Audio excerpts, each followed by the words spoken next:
It's going to feel like Miami. It's going to feel like Tampa or Orlando today because we have dew points in the 70s.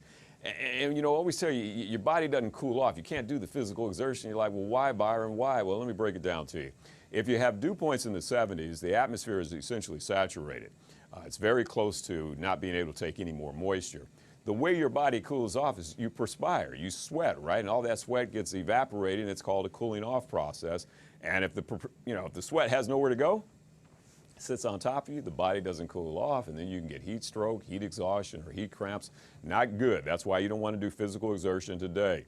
Your temperatures at this hour, if you want to get out and run right now, 78 is a little toasty for me to run, but you can do it at this hour. But you see the winds are out of the southwest, so we're in the low to upper 70s already. We're not expecting any real rain today. All I can give you is a pop-up thunderstorm.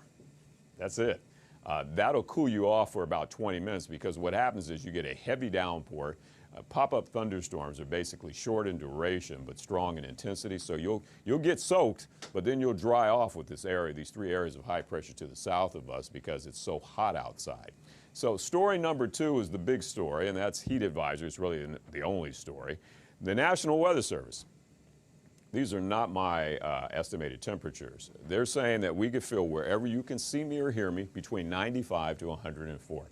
And that's why you got to take it easy. I try to figure out if we're going to see a heat wave by looking at the jet stream. It's one of the ways to do it.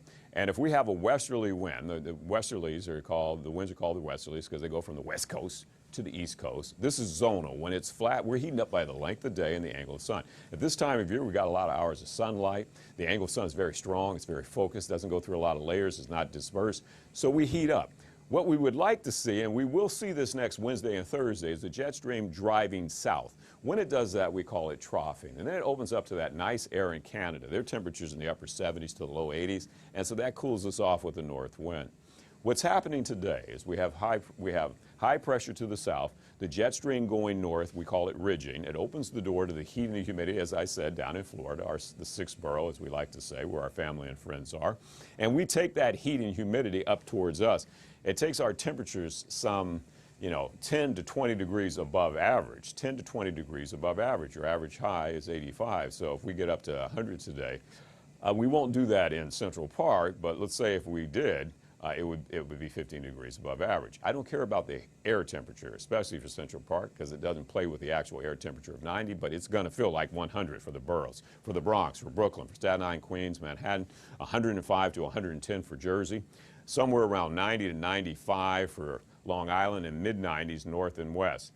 Same situation tomorrow. Maybe a few more clouds. That would help a little bit if we had clouds to keep some of the sunlight out.